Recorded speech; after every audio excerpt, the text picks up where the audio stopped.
and spell it to make sure we got that straight. Okay, my name is Earl Gillmore, and when I spell it, it's Earl, middle initial S, Gillmore, Gillmore. Uh, Earl, tell us about the 13 names, the idea, and so forth, and how you went about bringing that to pass. Well, I was listening to Stuart tell about the 13 members that were lost in the Willey Handcart Company, and it had been mentioned a couple times during the day. And in the Handcart Company, we're always looking, to increase the spirituality of our company. It's part of who and what we are. And the idea came to me, well, why don't we take 13 representatives along the trail and have them represent the different members that were lost, and take the opportunity to see what it would be like to lose 13 of our members. And that's how I took that idea to Stuart and to President Hill and to Mike Dunn, and they said it sounded like a good idea. So I proceeded with making a set of numbers 1 through 13, and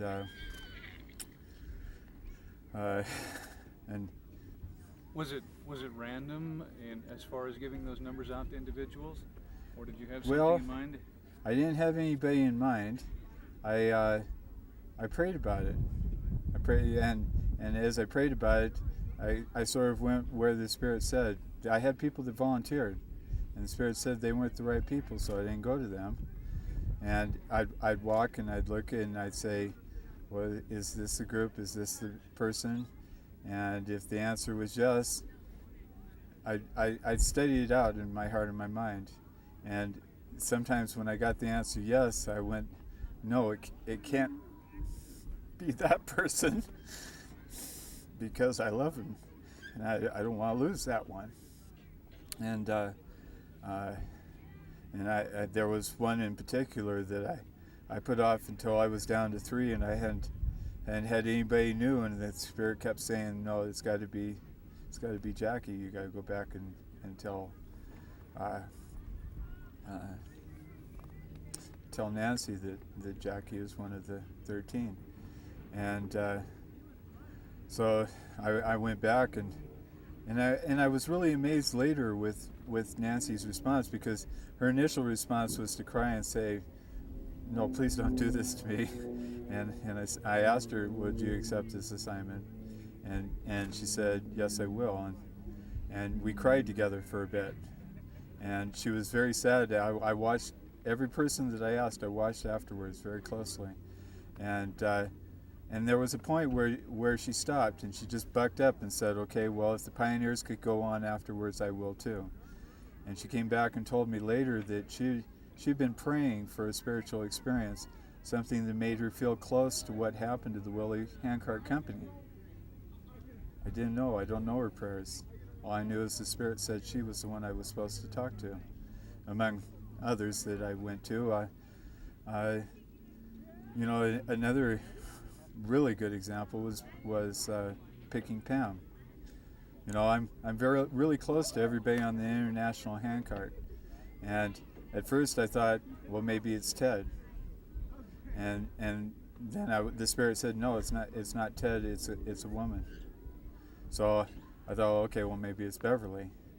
The Spirit said, no, it's not Beverly, and that kind of narrows it down, because that's just leaves Pam.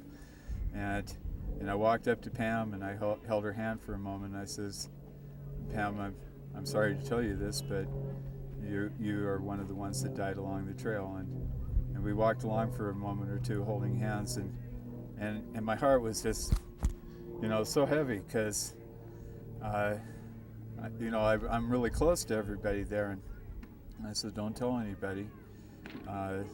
When Stuart's ready, he'll call each of the 13 to stand up, and that was the plan at that time. And as the day progressed, and that Pam kind of let people know what was going on, and for Beverly, I didn't know she'd lost a husband, but it brought up some of the grief that she had about that she hadn't been able to let go. So for her, and I heard her bear her testimony last night, for her there was a spiritual healing that occurred because she was able to participate in this, and say, okay, well, here I have a friend representing this, and I understand those feelings because I have lost a loved one, and both Pam and her have walked along with me and told me experiences I would never ever hope to hear. Pam told me about her mother who had died, and told me about the experiences at the end of her life. And for Beverly, I saw an increase in her testimony. She told me that about the angels that came after her husband died and helped comfort her family. Did you try to match ages and things like that in family situations to the persons that, matching those persons who had passed away? Yes, I did. I had some names and ages, and for the ones that I knew about, I specifically gave them names and matched their ages. There was a young boy named Ross, and he's very close to the age of Daniel Osborne, and it turns out Daniel Osborne was related to the cook camp that came before, and working as unofficial camp cook, they told me about this, and they told me about this because I told them why I was walking, because I'm walking for a pioneer who died along the way, and I'm taking him home. That's part of the reason that I'm going all the way, is that this pioneer is a 3-year-old boy that died out here. He's been out here long enough. I'm taking him home. He's gonna finish his trip. And when they heard that, they went out and they took a crayon and scratched it across his name to get it on a piece of paper, and they passed it around and hugged him and said, "We're taking him home too." And I had no idea all the feelings that this would open up for people. I had, like I said, I had people that volunteered to die, and the Spirit said they weren't the ones, and I had to tell them that, and I says, and I'm sure that there were many that said on the trail that, please don't take them, take me. I'll gladly give my life rather than you take this person out of our family. There were those that pleaded not to be part of it, and I'm still learning so many things that this opened up within our company from a spiritual point of view, that it opened doors and said, okay, not only do we get a little closer look at what it was like for the Willey Handcart Company, but we understand a little better today about our feelings in this particular subject. Okay, thank you.